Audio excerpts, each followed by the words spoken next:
and welcome back to another episode of the Washington Nationals franchise. Last episode saw us get through the All-Star break. We won the Home Run Derby with Juan Soto. We had a couple All-Stars. We did the draft, and we took a 6-game winning streak into the break to put ourselves 15 games above 500 and 3 games out in front of the division. Now, before we start today, for hopefully the last time that I'll have to say anything like this about this series, but we all know that this franchise mode has not gone according to plan. It hasn't gone as smoothly as I wanted it to, and it's maybe undertaken the most changes in the shortest amount of time in terms of the episode count, because it seems like every other episode I'm changing something, and for one final time, I think I have to change up the way that we're gonna play the rest of this season. It's just MLB 24 is coming up on us so fast. We still have the second half of this season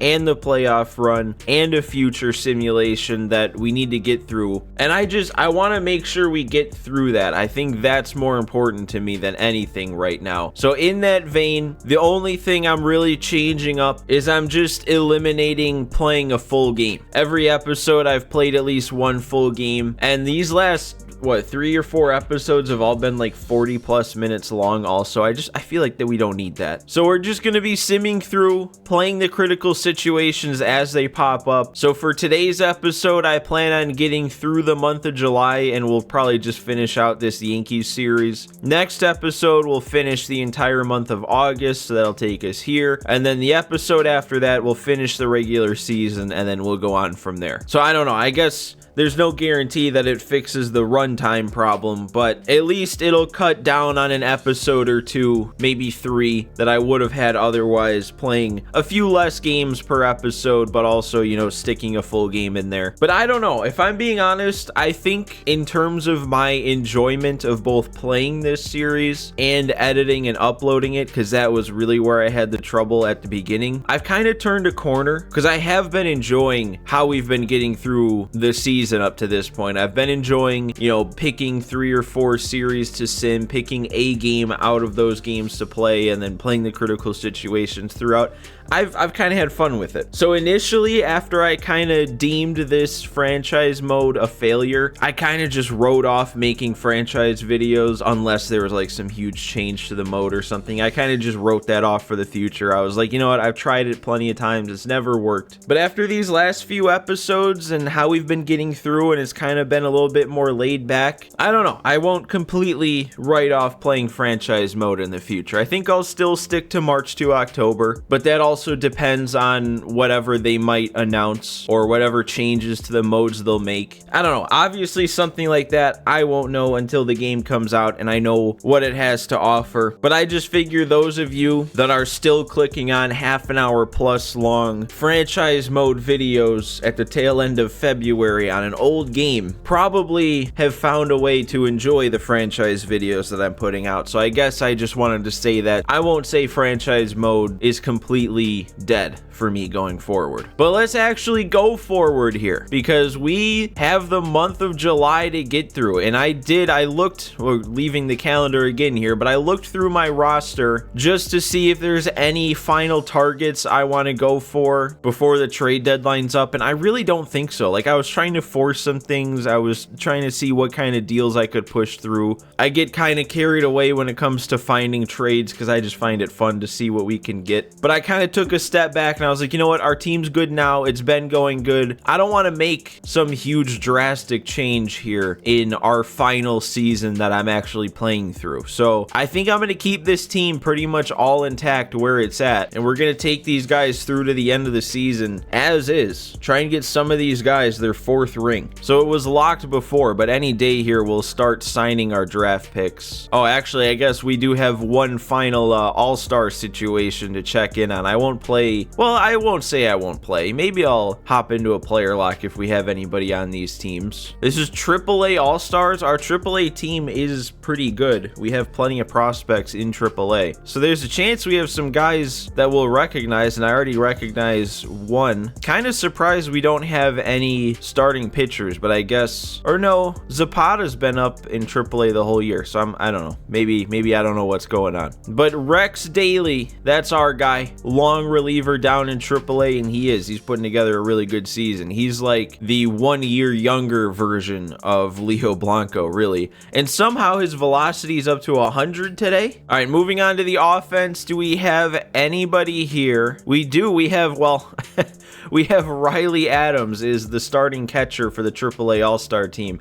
Not the guy I had in mind to want to see succeed, but hey, I mean, if our D potential AAA catcher, who's pretty much destined to stay in AAA, wants to do some things, go ahead and do some things. Doesn't look like we have anybody else. So yeah, it's just our relief pitcher and then Riley Adams. Got the AAA All-Star nod, so I don't really feel the need to player lock with Riley Adams. We'll just go ahead, keep simming here, and see when I finally get to sign these draft picks, because like we only have a limited amount of time to do this, and it hasn't opened up yet to be able to do. All right, well, I guess we'll continue to wait for that to pop up, and in the meantime, we have a series against San Francisco to get through. Yoan Adon on the mound trying to extend this 6-game winning streak, and he's coming off of a really nice start against the Dodgers in what'll come to be the final full 9-inning regular season game that I'll be playing this year. So here we go, Adon. What can you do for me? We have an injury down in AAA, 1 to 2 months, and we have a critical situation. We're down big though. Things have not gone very well, but we have Keibert Ruiz up to extend a hitting streak to 10 games, which who would have thought at the beginning of the season we'd be seeing Keibert Ruiz with that average up over 270 going for a 10-game hitting streak. I just want to know what happened here real quick. Was this all Adon? It wasn't all Adon. Jordan Hicks, man, he's having a weird year. Like, he'll have some outings where he's just dominant. He'll throw like 3 no-hit innings with 6 strikeouts, and then he'll have outings like this where he just gets lit up. Why am I not swinging at that?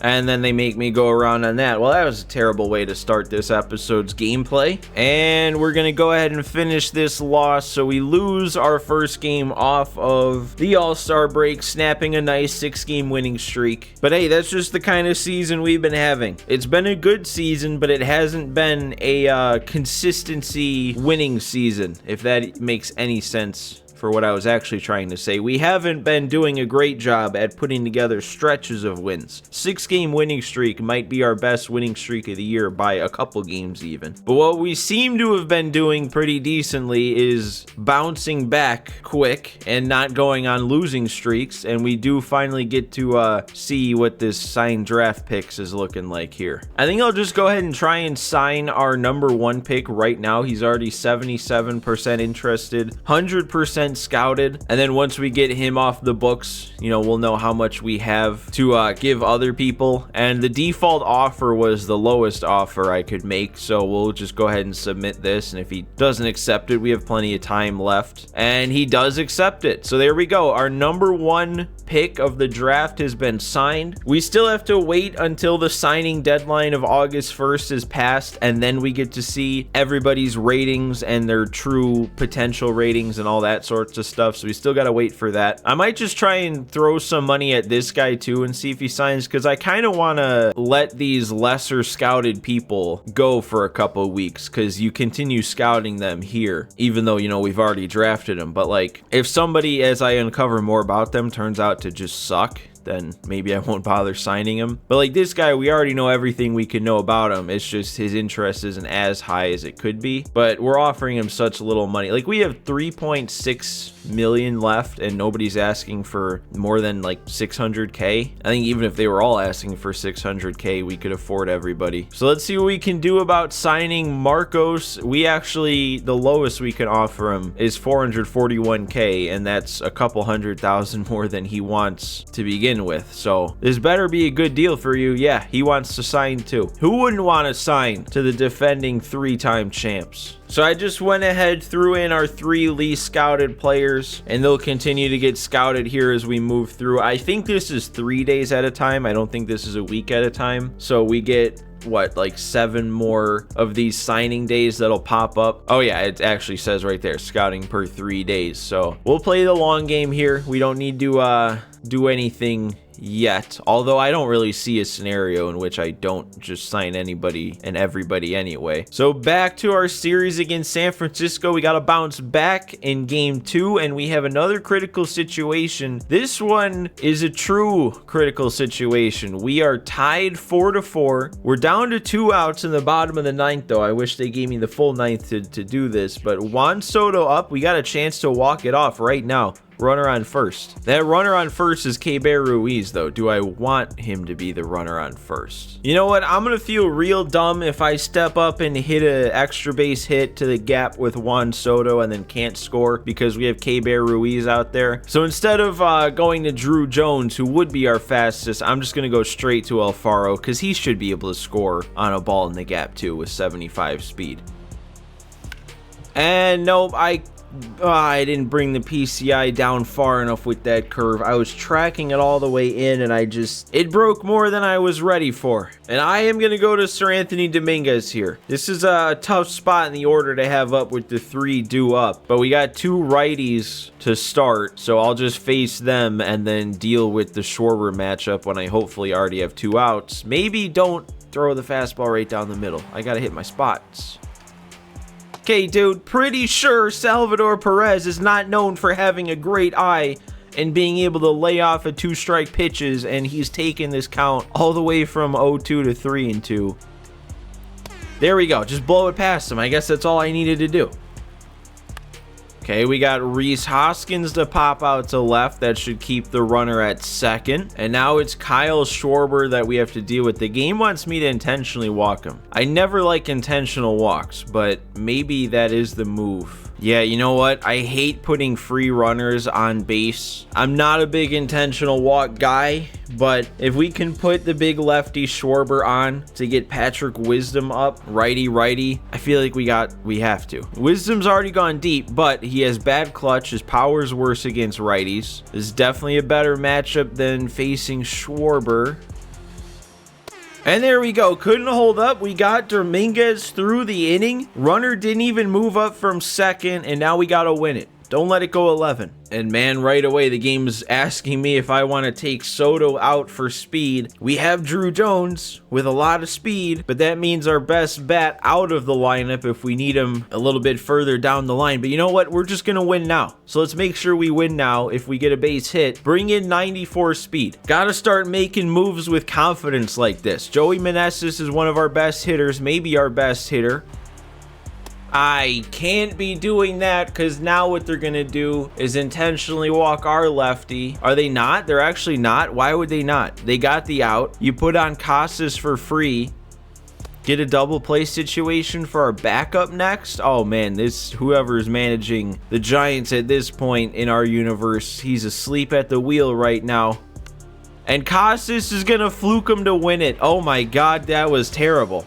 That was disgusting. That was sickening. I will take my win, though. And there it is. The Matt Chapman injury. Luckily, it wasn't a serious injury. It's just a little strain. He'll be out a couple games. We'll keep him active. I'm sure, though, that made the CPU do a bunch of things. Or no, it didn't. Okay, it kept the lineup intact. It just has Yu Chang starting now. And now let's see if we can take this series. Mackenzie Gore, who's been going really good ever since we decided to trade Josiah Gray instead. Looking to keep it up, and we have another critical situation. We're in because of a Meneses 14-game hitting streak, but we're down 1, so we got to do something with him here. And we got to do something now because I only get to control Meneses. And I actually waited back and put a pretty decent swing on that, and it just had nothing behind it. So no hitting streak for Meneses, and we'll just have to hope the rest of the team picks us up here. Leo Blanco, okay, he got through another inning. Was that the record tying inning? I don't think so. I think he needed like another third of an inning. Let's not walk in more runs, Sandlin. He didn't. We have a runner on now. Okay, I didn't realize quite that this was my at-bat, but must have been Soto on. CPU manager decided to pinch hit Drew Jones, and now we have the chance to not just extend the hitting streak of Meneses, but if we can put one in the gap, we tie it. If I take one deep, we win it. And that's probably a pitch I should be hitting. Oh, get through. That's going to get through. So we extend the hitting streak. Drew Jones is moving up to third, and he's in there. All right. We did a good job there. We made sure that the tying run moves all the way up to third, so a fly ball should score him with his speed. It's all up to Casas here, and all we can do is sit back and watch. He's down to an 0-2 count already, so this doesn't bode well. I have the player lock controls, set to when you're base running, you only are active during the action pitches. And when an 0-2 count is considered an action pitch, that's what happens most of the time. So what do we got here? Yu Chang. I trusted him. I gave him his shot, and here he is. 2 down, 2 on, down 1. And what did he do? I don't know where the ball went. Oh, it landed. I did not see where the ball went, but it landed. He tied the game. I really hate controlling player lock cameras while base running. It is so tough to control because like there's 3 different buttons to focus on where the ball is, but none of them work all that great to keep you from being disoriented. In the past, they used to have you just hold down L2 and you could see the normal camera, but you can't do that anymore. I don't know. I don't understand why.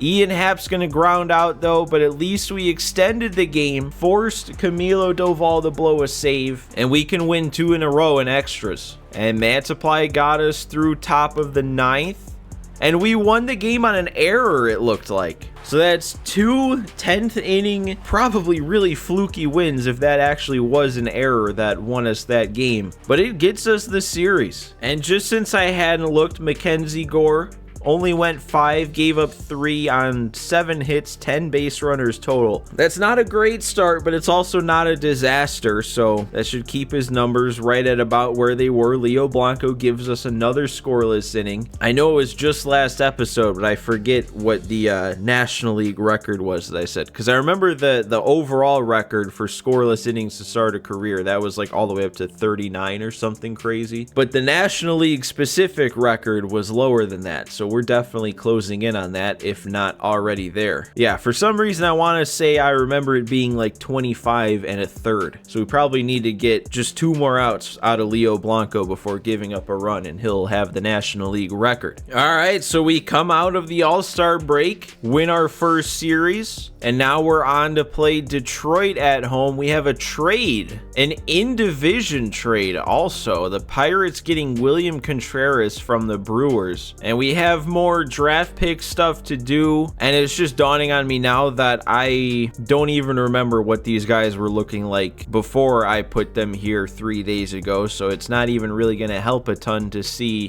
what else scouting might uncover. But let's continue scouting, at least for another 3-day stretch, and then we'll see what's good after that. So now we gotta play Detroit, who themselves are 52 and 43. Wait, what's going on in the AL Central? Yeah, I didn't even notice that. So not only are the White Sox closing in on Cleveland, but the Tigers are also putting together a good year. Interesting times we're living in a couple years down the line here. Let's get it started in Detroit. We have another critical situation. Menesis's hitting streak is once again in jeopardy. We're up 5-1 though. We have a couple runners on, so this is a little less stressful, at least you'd hope. I mean, with a 4-run lead in our bullpen, we better walk away with the win at this point. And you can't extend a hitting streak on a walk, but what are you gonna do? All right, let's get this game finished. Sir Anthony Dominguez finishes it off cleanly. 6-1 win over the Tigers here in game 1 of this series. This team has really found its footing. And hey, with a good start from Cavalli here at a 4.18 ERA, we could see his drop below 4. So let's see what we can do here. We won the game. Chapman's not injured anymore. I'll go ahead and manually handle that, but let's take a look at this first. 4-3 win. All 3 came in the second inning though, so maybe Cavalli didn't get that ERA below 4. We had a couple homers. Meneses went deep. It was Keber Ruiz going deep that I wanted to highlight. Cavalli did only go 5, so yeah, that 3 runs allowed did actually increase his ERA slightly, but Jordan Hicks again, it really is. It's feast or famine with this guy. He gives us 3 scoreless with 6 strikeouts, and he picks up the win. But we do have a way of picking up a series sweep here, which would also give us a 5-game winning streak. So can we do it? We get another critical situation, bottom 9, tie game at 4, and we do have a pretty good opportunity here to win things. We have no outs and a runner on second. It's Casas up. Not much speed out on second, but I think I'm going to go ahead and fix that right away. I forgot to put Matt Chapman back in the lineup. I said I'd do that manually, and then I forgot to do that. But you know what? This is the perfect situation to do that, because we can bring him in for his speed. And if we need him to, he can just go right ahead and play third. Just gave him an extra day off to recuperate there. I don't know why I'm taking so many strike threes in this episode so far. I'm really not hitting good. I don't think I've had a good at bat yet. I've had a fluke hit to win a game with Casas, then I hit a grounder up the middle with Meneses, but I haven't really gotten behind a ball yet. Do I want to leave Yu Chang in? Actually, I probably do, because he's got good clutch and pretty solid power against righties. I can't send him. He hit it too hard. Chang got too much of it. I probably would have scored with how bad that throw was, but you can't assume that. Now we got to get one more here. Alfaro also has good clutch, so I'm leaving him in. Oh my God, I just need to make contact. And then just awful. And I tried to check swing there, but of course I don't. And of course I make contact, even though I'm very late. And that's like not even within the outer PCI. It should just be a whiff. Why is it not a whiff? Now we're heading back to extras again for the 3rd time already in this episode. There we go. That's a good way to start it. And there we go. Another punch out on that slider. All right, Nick Sandlin. I guess it was a good thing I didn't get anybody else warming up, because he handled that pretty easily. And we're going to draw a walk to start the bottom of the 10th. Not a very helpful spot to draw a walk, but I didn't get anything to hit, so what was I going to do? Oh, no, come on. I don't know what's going on here today. I have made one good swing, and that's it. There's another bad one. Time it up, but I'm under it. But okay, we're good though. This game's wrapped up. Mr. Clutch coming up here with 2 outs. Oh, they put him on. I mean, I did get a couple pitches in the zone to hit that I was early on. Dude, I've been early on that 91 fastball every time I've gotten it, and I finally try to wait back, and I'm too far behind it. I swear sometimes against the CPU, those low 90s fastballs are the toughest to hit, because when I'm geared up, I'm too early. But then when I decide to wait back, I'm too late. Or apparently there, I time it up perfectly, and I just have the PCI too high. That's a shame. All right, well, we have Mantiply ready to go. 3 lefties in a row due up here. And there we go. He's picking up where Sandlin left off. Quick punch out. Okay, that's not a punch out. Should keep the runner at second. Yep, I was going to say either that or it gives us a free out at third. And the punch out on the sinker. Great inning out of Mantiply. Let's make one of these great innings on the mound actually pay off here. Just one good hit. Get this run around. Get this win.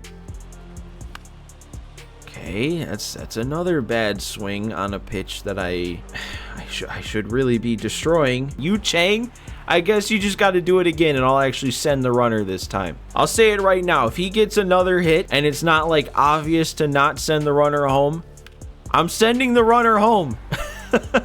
And I think that is going to do it. Yu Chang comes through again. That's probably what should have happened in his last at bat. So that's a series sweep. That's a 5-game winning streak, and that should bolster our lead even more in the division. Man, the Mets are continuing to play well though. So we're not putting them in the rear view. They're just hanging around. 4 games back still. They're the 26th ranked team. What are they doing giving me trouble? All right, it's another scout day. I'm not noticing anything here. So I think I'm just going to sign these guys. I mean, we have plenty of money to just go ahead and get this finished up here. I guess this low amount that it's offering by default is exactly what he wants. And he's declining. Okay, so I guess we have to wait another 3 days for him. What about our guy Clyde here? I guess I'll bump his up just a little bit, and he'll sign. And Pierre up to 99% scouted. His interest is less, so I probably do have to bump him up. I'll just go 1 tier, and he's signing also. And we only have one guy left. It's our second round pick, Dustin Gilbert. And we'll just go ahead. The lowest we can offer him anyway is 890K, which is a lot more than he wants to begin with. And he declined. You greedy guy. You're telling me, oh, I would love to sign for 590,000, but 890,000? No, that's not enough. I'm also just now noticing that this contract extensions option popped up here, but I don't think I'm really going to do anything with it. All these guys, or most of these guys listed here, still have at least another year of arbitration, so I can just wait till the offseason anyway to offer them a bigger contract if I want. So let's keep on trucking then. We've got a series against Tampa in Tampa, so can we keep this winning streak alive? We do. No critical situation, just a nice easy 7-2 victory. A lot of offense, 3 home runs. Blake Snell with a solid enough start, and then another good day out of 3 different bullpen arms. See if we can win this series early again. We've got a critical situation. They really like giving you no room to work with in critical situations. I mean, we get a couple of these in March to Octobers where they load you in with 2 outs, but not nearly this many. We've got Meneses up, and he's got to do it. He has to keep the game alive. Oh, I didn't mess it up, but I also didn't hit it hard enough. That might be the best swing I've made all episode that wasn't a perfect, and it came off the bat with nothing. That's always fun. Oh, we have another minor league injury. It's Delman Sonnenberg this time. He's gonna miss out on some development. Let's see if we can wrap this one up on a Sunday here. If we can pick up a win, we'd have a nice clean 60-40 record through 100 games. I like the sound of that. That's much better than 59-41, but we're gonna have to be 59-41, I guess. All right, let's try and clean up these last couple of draft picks here. Guess I'll go ahead and bump this up since he didn't want to take it last time. I mean, we have plenty of money left. I don't even know if this eats into the budget. Like, I feel like this whole bonus allotment thing is its own set of money. So, like, even if I offered this guy the entire amount of money we have left, I don't think that would really do anything bad. But we got him a little bit more interested, I think. So I'm going to give him the same offer as before, only 300K more than he's asking, and he declines it again. What is with this guy? All right, we continue on then. 2-game series, quick little one against Toronto, and they're doing really good. They're 62-38. Yeah, they're winning that East by plenty, but they've dropped down to the 12th ranked team. Obviously, that doesn't mean anything to them, though, so let's see if we can take, well, I mean, I guess to win the series, we'd have to sweep them, so let's see if we can do that. Nope, we are on, oh, fractured his head, so he's gonna be out for a little while. Good thing he's still alive. But what happened here? What's going wrong all of a sudden? 3-game losing streak. Cavalli is reverting back. He's slipping back. Okay, well, can we at least salvage a split and not drop 4 in a row here against Kevin Gausman? Well, if I want to, I'm gonna have to do it myself. And again, why is it always Joey Meneses too? Like, it's 2 outs again, but once again, it's also Joey Meneses. And once again, I am not coming through. I can't even say give me the full 9th, because the one time that the game did do that, I didn't do anything then either. So hitting is just not happening for me. Adon actually had a good start too, and we couldn't pick him up. Leo Blanco gave up his first runs, so the streak is over, and we don't know if he broke the record of whatever it was. Actually, I think we might be able to check this. I might be able to do a deep dive into the game log here. All right, so checking back in on the National League record first, I had it wrong. The record was exactly 25 innings pitched, so all we needed was that one more out to give Leo Blanco 25 1/3. And looking here at the game log, it says Blanco pitching right after Kirk scores in blue, and then Blanco got Bellinger to ground out. So he got that first out before giving anything up. So he did manage to secure himself sole possession at 25 1/3 innings pitched before giving up his first earned run in the big leagues. And dude, I don't know what's going on here with all these injuries all of a sudden. Fortunately, at least they're all happening down in AA, but we had Sonnenberg go down. I brought in this guy to play second after Sonnenberg went down, and now he's out for a couple months. All right, we get another chance here, another day to sign our Dustin Gilbert. I don't know. I might just cave in. I might bite the bullet here, offer him slightly more money, and there he goes. He finally signs. He's not even like that great of a prospect though. That the maximum potential on that range is only an 84. He's probably going to end up as like a 75. That's all of our picks signed and taken care of. So now it's just a matter of seeing how good they all are once that deadline comes up. And we should be seeing that in this episode because I think the deadline is the 1st. And we're going to finish through this Yankees series. But we got to get a move on here because we still have 2 more series before that. And this one's a 4-game set against Miami. And we got to take advantage of a 40 and 62 struggling team to get ourselves back on track here. So Snell, game 1, what do you want to do for me? He did good things for me, but the offense didn't want to show up. We just need Crochet to shut it down and we can win 2-1. We've got 2 outs to secure in the 9th. Crochet's only 1 pitch into his outing. We get a lefty to face right away. Actually, former national for about 50 or so games, if even, Jesse Winker. He was the reason we got Gavin Sheets, which turned into the reason that we got Angelo Curran. And there we go. Blow it right past him.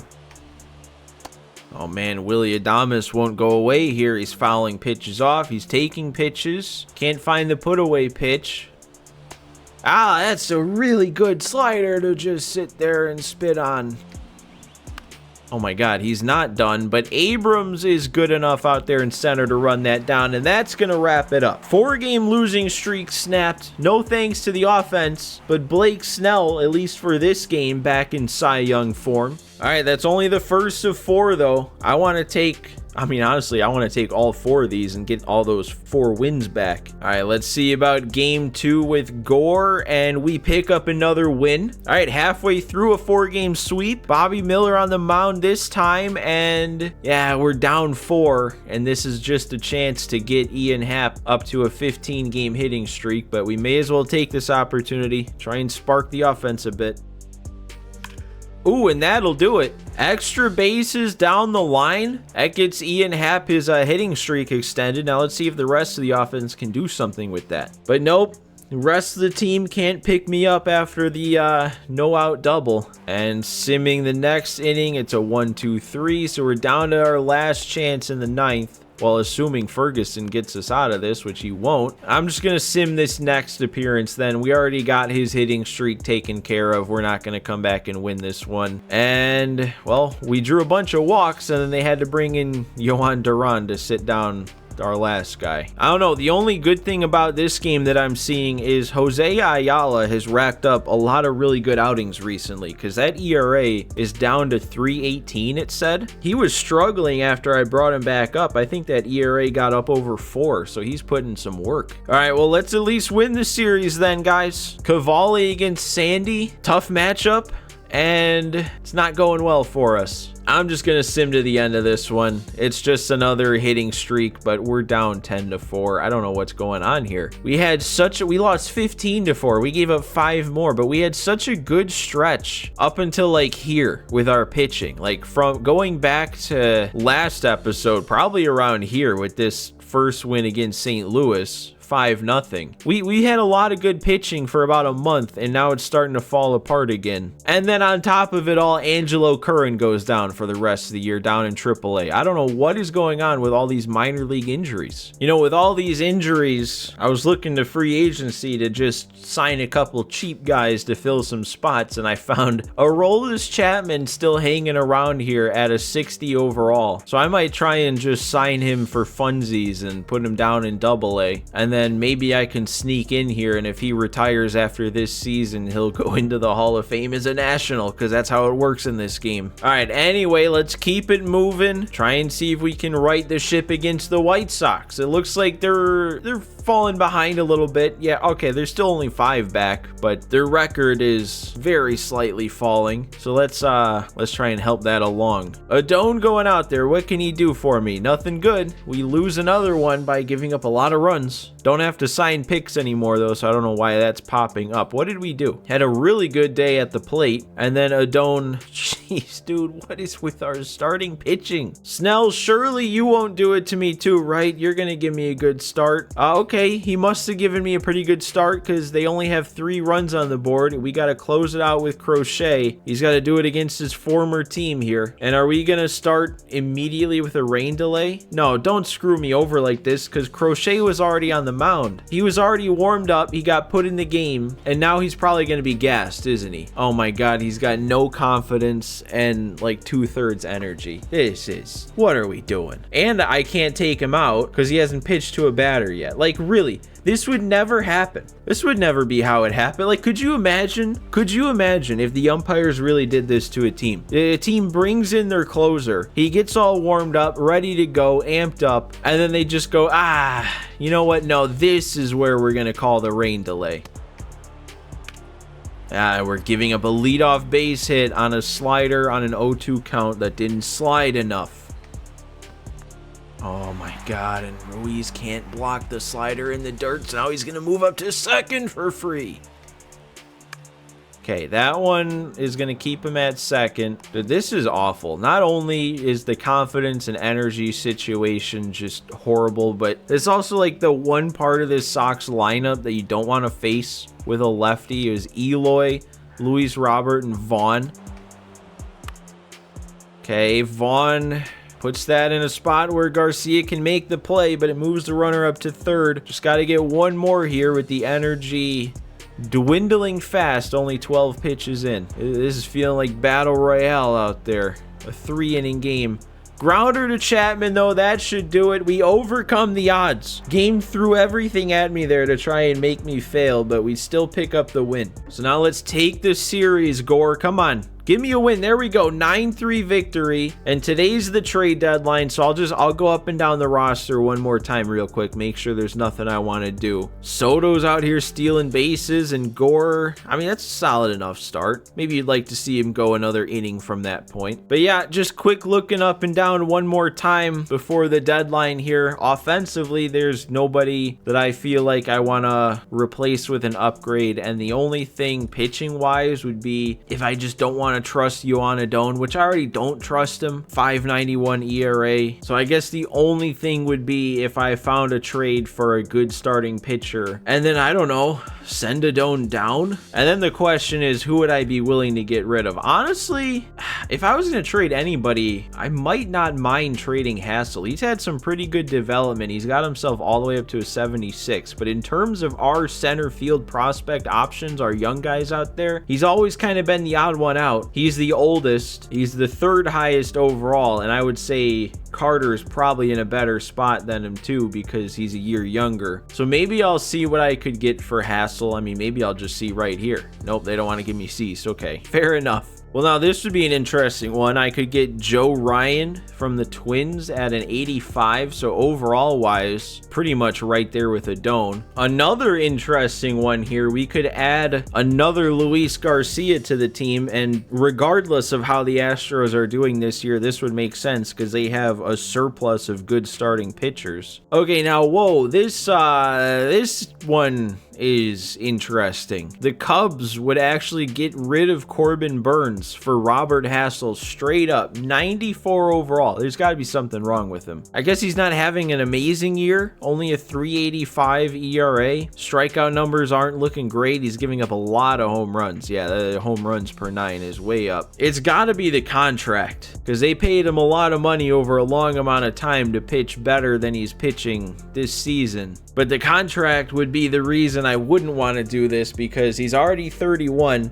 We'd be paying him a lot of money for a lot longer, and he's really only going to continue to get worse. If this was just for this season, I'd be all over this. Another interesting one here, I could get Freddie Peralta from the Brewers, who's on the last year of a contract, 86 overall. Pretty much age and overall wise the same spot that Luis Garcia is in on the Astros. But Peralta is actually having a really nice year, under 3 ERA. Strikeouts aren't going crazy. Yeah, the WAR isn't crazy high. The FIP is a lot higher than the actual ERA, but I don't know. It seems like I'm either going to get a mid to high 80s guy like Joe Ryan, Garcia, or Peralta, or, well, I guess, or nothing, because I don't really like the whole Burns situation. I don't know, man. This does really seem like a deadline move that would happen. It would make sense. If any trade makes sense, it's this one. Dude, I don't know. I kind of want to do this. I think I kind of want to do this. I was set on just leaving our team as is, but Adon is just, he's not getting the job done. Peralta is, based on his stats so far this year. It's a true rental, because I doubt I extend Peralta, but we get him for a solid 2 months down the stretch, a postseason run. I think I'm going to do it. Robert Hassel for Freddie Peralta straight up. I didn't think I was going to make a move, but I'm making this move. So that means that I'm giving up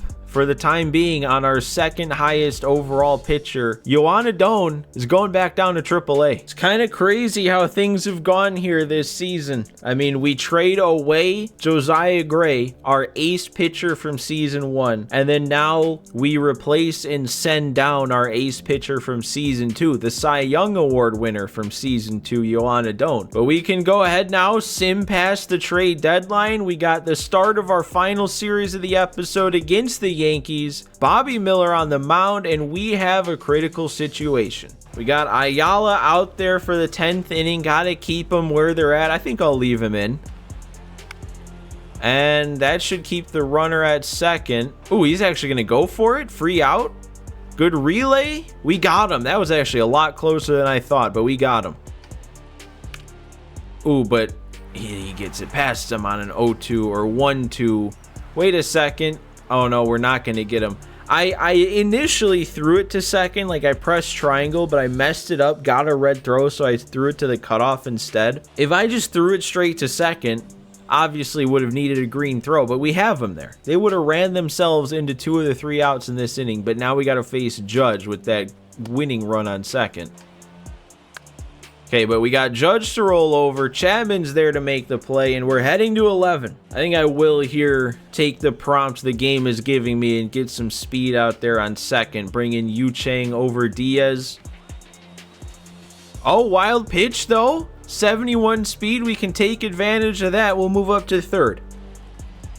Oh, and we needed it because I'm sitting here still looking at strike 3. And then I punch out with Chapman. Dude, you move the runner over to third for free. All you need to do is hit the ball in the air. Drew Jones, please carry. Have some carry for me, ball. He did it. Drew Jones on a 2-strike count after it looked like we threw the inning away. What a swing by him. I think that's the first time that I've personally gone deep with him. Another one of our trade acquisitions this season. There we go. Down goes Altuve on the perfect fastball. And we went to the same pitch on O'Neal. He's going to fly out to center. Just 1 to go.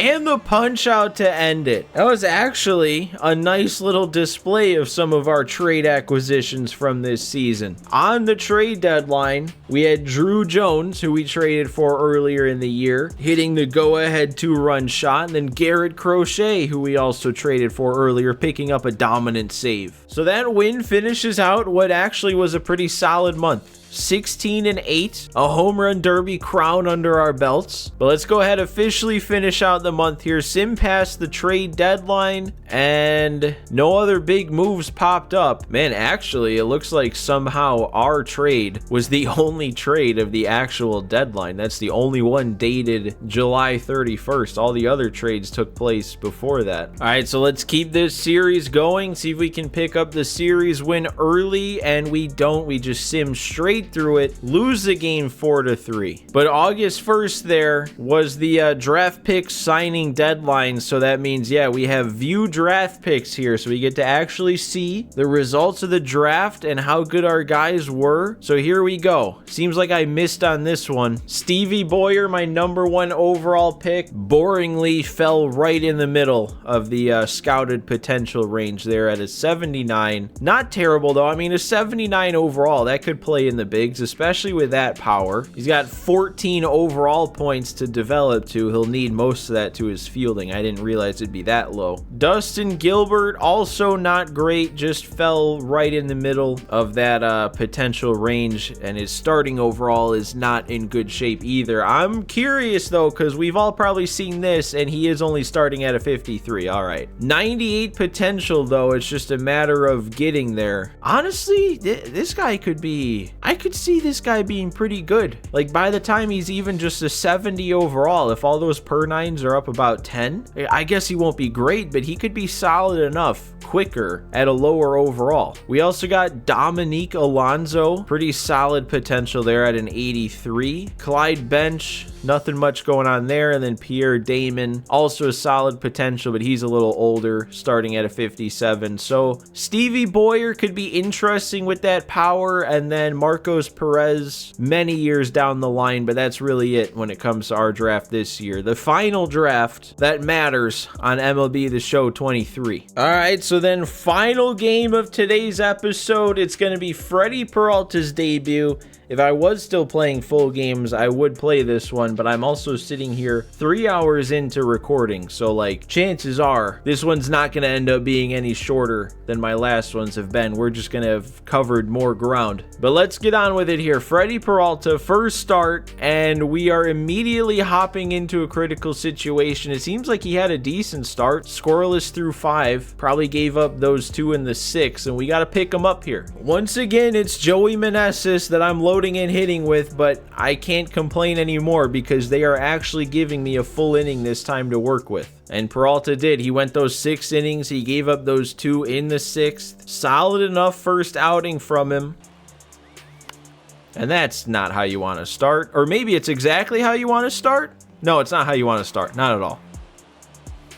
Casas, oh, that sounded good off the bat. That's hit down the line to the short porch. It's not going to have enough. Oh, right at the wall.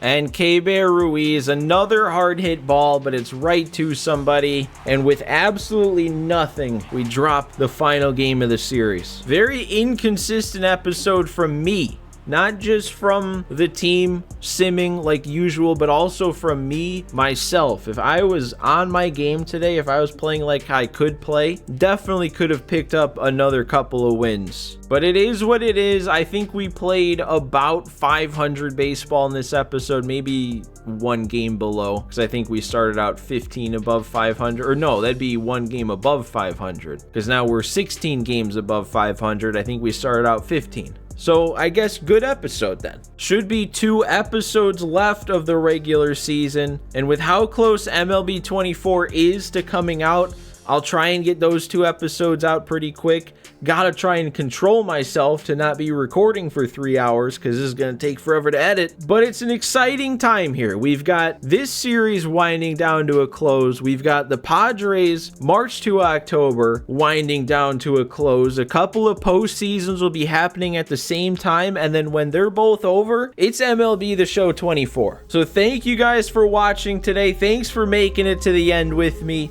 and I will see you next time.